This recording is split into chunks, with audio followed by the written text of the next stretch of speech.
మనకి ఇంటికి వచ్చేటువంటి వాటర్ రేపటి నుంచి చేంజ్ అయిపోతే మన వాటర్ ప్యూరిఫైర్ కి అసలు ఎట్లా తెలుస్తుంది? అలానే మనం హౌస్ అనేది చేంజ్ అయిపోతే వాటర్ చేంజ్ అవుతుంది, టీడీఎస్ చేంజ్ అవుతుంది, టేస్ట్ చేంజ్ అవుతుంది. బట్ ప్యూరిఫైర్ లో ఉన్నటువంటి టీడీఎస్ మొత్తం కూడా సేమ్ అవుతా ఉంటుంది. నేను కూడా ఒక వాటర్ ప్యూరిఫైర్ కోసం చెక్ చేయంగా చాలా కన్ఫ్యూజన్ అయినా. ఆర్ఓ తీసుకోనా, యూవీ తీసుకోనా, మెయింటెనెన్స్ ఎలా ఉండాలి, ఇంకా టీడీఎస్ అనేది ఎట్లా ఉండాలి, నాకు మొబైల్ తోటి కంట్రోల్ చేసుకోవచ్చా, ఇవన్నీ కూడా చెక్ అయితే చేసిన. అప్పుడు ఫుల్ రీసెర్చ్ చేయంగా నాకు కనిపించింది ఆటోంబర్గ్ ఇంటెల్ అని చెప్పేసి.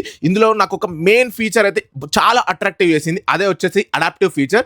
ఫర్ ఎగ్జాంపుల్ మీకు వచ్చేటువంటి వాటర్ ఎలా ఉన్నా కూడా అది అడాప్టివ్ చేసేసుకొని దానికి తగ్గట్టుగా టీడీఎస్ అనేది అడ్జస్ట్ చేసుకుంటా ఉంటుంది. ఒకవేళ మీకు వచ్చేటువంటి వాటర్ అనేది 300 కంటే టీడీఎస్ తక్కువ ఉంది అనుకోండి, ఆటోమేటికల్ ఇది యూవీ ప్లస్ యూఎఫ్ అయితే తీసుకుంటా ఉంటుంది. ఒకవేళ 300 టీడీఎస్ కంటే ఎబో ఉంటే ఆర్ఓ ప్లస్ యూవీ అనే దానికి స్విచ్ అవుతా ఉంటుంది. దీంట్లో మనకు 4 మోడ్స్ అయితే వచ్చేసినాయి. Number 1 adaptive flow mode. ఇది వచ్చేసరికి మనకు ఎవ్రీడే ప్యూరిఫికేషన్ కోసం చాలా బాగా యూజ్ అవుతుంది. Number 2 RO plus UV. ఇది వచ్చేసరికి మనకు హయ్యర్ ప్యూరిఫికేషన్ కోసం ఈ మోడ్ యూజ్ అవుతుంది. Number 3 taste tune. మీ పర్సనలైజ్ గా అవుట్పుట్ టీడీఎస్ ని చేంజ్ చేసుకోవడం కోసం ఇది బాగా యూజ్ అవుతుంది. ఇక్కడ మీకు వాటర్ టేస్ట్ అనేది చాలా బాగుంటుంది. Number 4 vacay mode. మీరు ఎప్పుడైనా వెకేషన్ కి వెళ్ళినప్పుడు ఈ మోడ్ పెట్టుకున్నారనుకోండి, ఇది మీకు బాగా యూజ్ అవుతున్నటువంటి మోడ్ అని చెప్పేసుకోవచ్చు. వీటన్నిటిని కూడా మీరు మొబైల్ నుంచి అయితే కంట్రోల్ చేయొచ్చు. వీళ్ళ ఆటోంబర్గ్ యాప్ అయితే ఉంటుంది. యాప్ అనేది ఇన్స్టాల్ చేసుకొని కనెక్టింగ్ చేసుకున్నాక మీకు ఇవన్నీ అయితే వస్తూ ఉంటాయి. దీంట్లో నుంచి మీరు అయితే మోడ్స్ అన్ని కూడా సెలెక్షన్ అయితే వేసేసుకోవచ్చు. ఈ యాప్ నుంచి మీరు filter health, input, output, TDS, water saving insights ఇవన్నీ కూడా మీరు అయితే తెలుసుకోవచ్చు. అలానే దీంట్లో ఒక మెయిన్ ఫీచర్ ఉంది, ఆటో క్లెన్స్ ఫీచర్ అని చెప్పేసి ఉంది. సో దీని వల్ల ఆటోమేటికల్లీ క్లీనింగ్ అయితే చేసుకుంటా ఉంటుంది. ఇది మనకు 8 లీటర్ స్టోరేజ్ ట్యాంక్ తోటి వస్తుంది. 7 స్టేజ్ ప్యూరిఫికేషన్ ఉంటుంది. 10 ఇంచ్ ఫిల్టర్స్ ఉంటుంది. 4 వాట్స్ ఇన్లైన్ యూవీ ఛాంబర్ ఉంటుంది. 4 లీఫ్ ఆర్వో మెంబ్రేన్ ఉంటుంది. ఒకవేళ దీన్ని మీరు బై చేసుకోవాలనుకుంటే మీరు ఇక్కడ లేదంటే ఇక్కడ ఉంటుంది. డైరెక్ట్ ఇక్కడ నుంచి బై అయితే వేసేసుకోండి.